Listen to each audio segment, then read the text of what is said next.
What kind of person tears down a wall holding up a mountain, knowing it could bury a community's heart? HOA Karen did.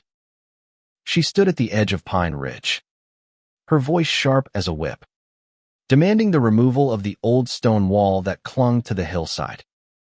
It was an eyesore, she said, a monstrosity ruining her view.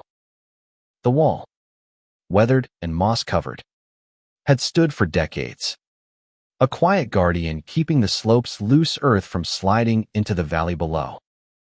But HOA, with her manicured nails and unyielding glare, didn't care about history. She wanted perfection, and she wanted it now. The Pine Ridge Homeowners Association, cowed by her relentless complaints, voted 6-4 to tear it down. No one asked Eli, the 17-year-old who'd spent his summers rebuilding that wall with his grandfather. No one asked the kids who played in the clubhouse below, a rickety wooden haven where they traded secrets and dreams. HOA's word was law, and the wall came down in a single afternoon, leaving the slope exposed like a raw wound. By dusk, the first cracks appeared in the earth. Eli stood frozen, watching the bulldozer rip through the stones his grandfather had laid. His hands, calloused from summers spent hauling rocks, clenched into fists. He was no stranger to HOA's wrath to once find his family for a basketball hoop 2 inches too high, but this was different. This was personal. His grandfather, Amos, had built that wall to protect the clubhouse, a sanctuary for kids like Eli who had nowhere else to go. Amos was gone now, buried 2 years ago, but the wall was his legacy. Eli's chest tightened as the last stone fell, dust rising like a ghost. He wanted to scream, to run to the HOA meeting and beg them to stop. But he was just a kid. Who would listen? Across the street, MS. Clara, the retired librarian who'd taught him to read, watched from her porch. Her eyes met his, heavy with the same helpless anger.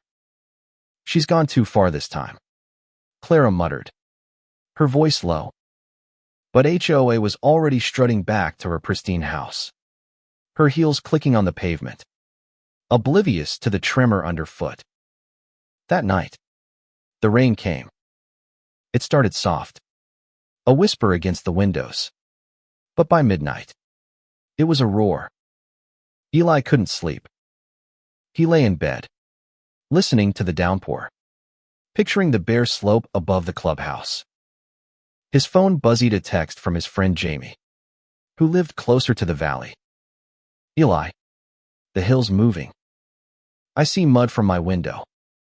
Eli bolted upright, heart pounding. He threw on a jacket and ran outside, the rain soaking him instantly. The street was a river, and in the distance, he heard Ida low, guttural rumble. The slope was giving way. He sprinted toward the clubhouse, his sneakers slipping in the mud. When he reached the valley, his worst fears stared back. The hillside had collapsed, a wall of earth and rocks swallowing half the clubhouse. The roof was cracked, the wall splintered, and the treehouse ladder where he'd carved his initials was buried. Jamie was already there, shovel in hand, digging frantically at the debris. The kids, Jamie gasped. Some were inside. Eli's mind raced. He'd heard rumors of a late-night meeting in the clubhouse, kids sneaking out to plan a protest against HOA's rules. His little cousin, Mia, was one of them. Panic clawed at him as he grabbed a shovel from Jamie's truck and started digging. The mud was heavy, clinging to his hands. But he didn't stop. Clara arrived, her flashlight beam cutting through the rain, calling out names. Mia, Lucas. Her voice cracked with fear. The three of them worked in desperate silence, the weight of the landslide pressing down on their hopes. Then, a faint sound, a muffled cry from beneath the rubble. Eli's heart leapt. He dug faster, ignoring the sting in his palms. They pulled Mia free, her face pale but alive, coughing as Clara wrapped her in a jacket. Lucas, another kid, stumbled out next, his arm bruised but unbroken. The relief was fleeting. The clubhouse was still collapsing, and HOA was nowhere to be seen. The next morning, the sun rose on a devastated pine ridge. The clubhouse was a ruin, its walls crushed under the weight of the slide. Word spread fast, and neighbors gathered, their faces a mix of shock and rage. Eli stood among them, his clothes still caked with mud, staring at the wreckage. Then he saw her HOA, stepping out of her house, her face a mask of indignation. "This is a natural disaster," she declared, as if her hands were clean. "No one could have predicted this." The crowd stirred, murmurs turning to shouts. Clara stepped forward, her voice steady but sharp. "You tore down the wall. HOA. You knew the risk." HOA's eyes narrowed, but she didn't back down. "That wall was a hazard. I did this community a favor." Eli felt his blood boil. A favor? He thought of his grandfather's hands, worn from building that wall, and the kids who'd nearly died. He wanted to confront her, but something held him back, a nagging doubt. What if HOA wasn't entirely wrong? What if the wall had been unstable? Then came the twist. Jamie, still clutching his shovel, pulled Eli aside. "I found something," he whispered, leading him to a pile of debris near the clubhouse. Buried in the mud was a crumpled blueprint, stamped with the HOA's logo. It showed the slope's geological survey, dated a month before the wall's removal. The report warned of high landslide risk without structural support. HOA had seen it. She'd known. Eli's doubt vanished, replaced by a burning resolve.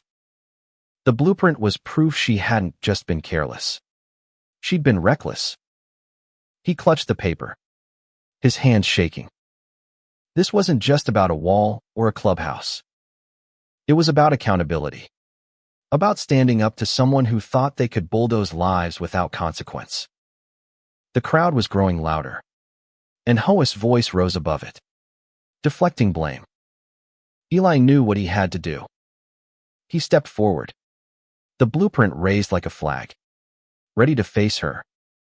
The confrontation unfolded in the muddy valley, the air thick with tension. Eli held the blueprint high, his voice steady despite the tremor in his chest. "You knew," he said, locking eyes with HOA. "This report warned about the landslide, and you ignored it." The crowd fell silent, all eyes on HOA. Her face flickered surprise, then defiance. "That's nonsense," she snapped, but her voice wavered. Clara stepped beside Eli, her presence like an anchor. "Show us," she said, her tone leaving no room for evasion. Eli handed the blueprint to a neighbor, who passed it around. Gasps rippled through the crowd as they saw the truth. The HOA, led by HOA, had dismissed a clear warning. HOA's composure cracked. "I acted in the community's best interest," she shouted, but the words sounded hollow. Jamie, still gripping his shovel, pointed at the buried clubhouse. "Best interest? Kids were in there. HOA. My sister was in there." The crowd surged forward, their anger a living thing. But Eli raised a hand. "Wait," he said. "We do this right." The standoff was electric, every word a spark.